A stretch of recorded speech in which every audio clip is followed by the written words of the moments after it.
ഇപ്പോൾ 45 വയസ്സായോ? ചിലപ്പോൾ നിങ്ങൾ ഇങ്ങനെ ചിന്തിച്ചിട്ടുണ്ടാവും. ഇപ്പോൾ വയസ്സ് 45 ഇനി വിരമിക്കാൻ വെറും 15 വർഷമല്ലേ ഉള്ളൂ.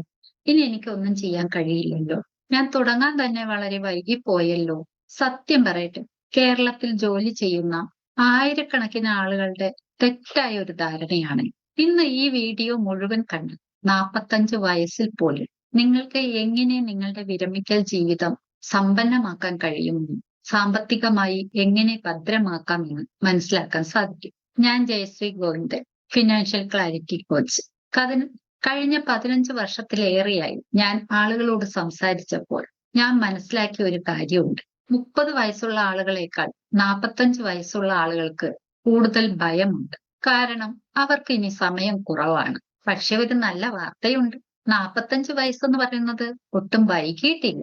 പക്ഷെ ഇനിയും കാത്തിരുന്നാൽ അത് വൈകും. കുറച്ചു ദിവസം മുമ്പ് എന്നെ ഒരു വ്യക്തി വിളിച്ചു. അയാൾക്ക് വയസ്സ് 46. അയാൾക്ക് നല്ല ശമ്പളമുണ്ട്, വീടുണ്ട്, കാറുണ്ട്, PF ഉണ്ട്, കുറച്ച് സേവിങ്സ് ഉണ്ട്, ഇൻഷുറൻസ് പോളിസി ഉണ്ട്. അദ്ദേഹം ഒരു ചോദ്യം ചോദിച്ചു. ചേച്ചി, ഞാൻ റിട്ടയർഡ് ആവുമ്പോൾ എനിക്ക് എത്ര രൂപ വേണ്ടി വരും? ഞാൻ അദ്ദേഹത്തോട് ചോദിച്ചു, നിങ്ങൾ ഇത് കാൽക്കുലേറ്റ് ചെയ്തിട്ടുണ്ടോ? അദ്ദേഹം പറഞ്ഞു, ഇല്ല. 25 വർഷമായി ഞാൻ ജോലി ചെയ്യുന്നു. പക്ഷെ ഇന്ന് വരെ റിട്ടയർമെന്റ് ലൈഫിലേക്ക് എത്തുമ്പോൾ എത്ര രൂപ വേണ്ടി വരുമെന്ന് കാൽക്കുലേറ്റ് ചെയ്തിട്ടില്ല. ഇതാണ് നമ്മുടെ സമൂഹത്തിന്റെ യാഥാർത്ഥ്യം. മിക്ക ആളുകളും കരുതുന്നത് വയസ്സ് 45 ഇനി ഒന്നും ചെയ്യാൻ കഴിയില്ല. സുഹൃത്തുക്കളെ, വൈകിയത് പ്രായമല്ല, പ്ലാനിങ് ഇല്ലാത്തതാണ്. 45 വയസ്സിൽ നിന്ന് തുടങ്ങുന്ന ഒരാൾ 60 വയസ്സിൽ ഒന്നും ചെയ്യാതെ ഇരിക്കുന്ന ആളിനേക്കാൾ വളരെയധികം നല്ല രീതിയിൽ സാമ്പത്തിക ഭദ്രത ഉണ്ടാക്കിയെടുക്കാൻ കഴിയും. നമുക്കൊരു കണക്ക് നോക്കാം. ഇന്ന് നിങ്ങളുടെ കുടുംബത്തിന് മാസം 60,000 രൂപ ചെലവുണ്ടെന്ന് കരുതുക.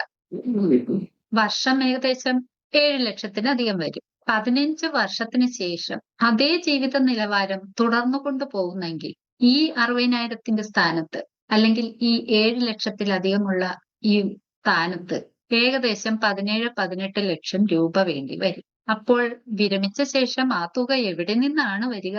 PF, സേവിങ്സ്, മക്കൾ, അതോ ഇപ്പോൾ മുതൽ തയ്യാറാക്കുന്ന ഒരു റിട്ടയർമെന്റ് പ്ലാൻ? ഏതായിരിക്കും? ഇതാണ് എന്റെ ചോദ്യം. താഴെ ഒന്ന് കമന്റ് ചെയ്തോളൂ നിങ്ങളുടെ ഉത്തരം എന്താണെന്ന്. ഇനി മറ്റൊരു കാര്യം നോക്കാം. പലരും പറയുന്ന കാര്യമാണ്, എനിക്ക് PF ഉണ്ടല്ലോ. ഒരു ചോദ്യം ചോദിക്കട്ടെ? PF എന്നത് ഒരു തുകയാണ്. നിങ്ങളുടെ ജീവിതം ഒരു 20-30 വർഷം മുന്നോട്ട് പോകേണ്ടതുണ്ട്. ഈ തുക അതിന് മതിയാകുമോ? Medical medical expenses, inflation, emergency, ഇതെല്ലാം കണക്കാക്കിയിട്ടുണ്ടോ? ഇനി നമുക്ക് 3 ആളുകളെ സങ്കല്പിക്കാം. ആദ്യത്തെ വ്യക്തി 30 വയസ്സിൽ തന്നെ റിട്ടയർമെന്റ് പ്ലാനിംഗ് തുടങ്ങി. കൺസിസ്റ്റന്റ് ആയിട്ട്, തുടർച്ചയായിട്ട് അത് കണ്ടിന്യൂ ചെയ്യുകയും ചെയ്തു.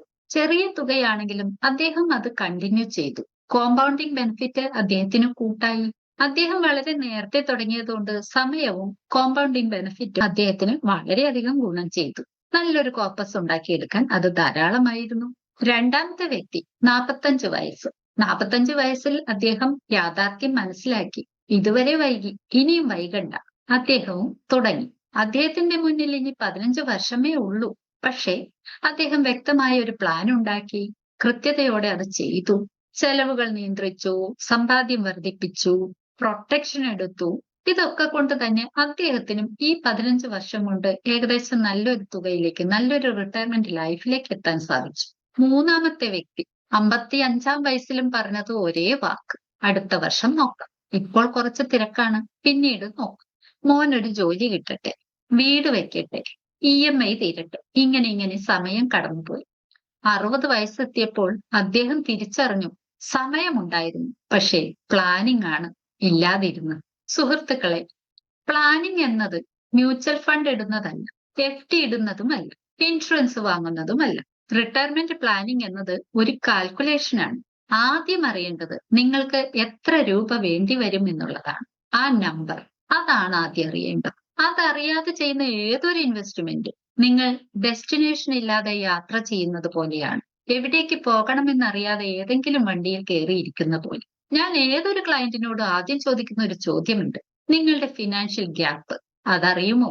മിക്ക ആളുകളും പറയും, അറിയില്ല ഫിനാൻഷ്യൽ ഗ്യാപ്പ് എന്താണെന്ന്, എത്രത്തോളമാണെന്ന്. നിങ്ങൾക്ക് വിരമിക്കുമ്പോൾ ആവശ്യമായ തുകയും ഇപ്പോൾ നിങ്ങൾ ഉണ്ടാക്കി വെച്ചിരിക്കുന്ന തുകയും തമ്മിലുള്ള ഡിഫറൻസിനെയാണ് ഫിനാൻഷ്യൽ ഗ്യാപ്പ് എന്ന് പറയുന്നത്. ആ ഗ്യാപ്പ് അറിയാതെ ശരിയായ ഒരു തീരുമാനമോ ഒരു പ്ലാനിങ്ങോ ചെയ്യാൻ സാധിക്കില്ല. 5 കാര്യങ്ങൾ നിങ്ങൾ ഇന്ന് തന്നെ തുടങ്ങുക. ഒന്നാമത്, നിങ്ങളുടെ വാർഷിക കുടുംബ ചെലവ് എത്രയെന്ന് ഒരു പേപ്പറിൽ എഴുതുക. രണ്ടാമത്, എത്രാമത്തെ വയസ്സിലാണ് നിങ്ങൾ വിരമിക്കാൻ ആഗ്രഹിക്കുന്നത് എന്ന് എഴുതുക. മൂന്നാമത്, ഇപ്പോഴുള്ള സേവിങ്സ്, ഇൻവെസ്റ്റ്മെന്റ്, PF ഇതെല്ലാം എത്രയെന്ന് എഴുതുക. നാലാമത്, നിങ്ങളുടെ protection, insurance protection, life protection, health protection ഇത് എത്ര, ഇത് ആവശ്യത്തിനുണ്ടോ എന്നും നോക്കുക. അഞ്ചാമത്, നിങ്ങളുടെ റിട്ടയർമെന്റ് ഗ്യാപ്പ് മനസ്സിലാക്കുക.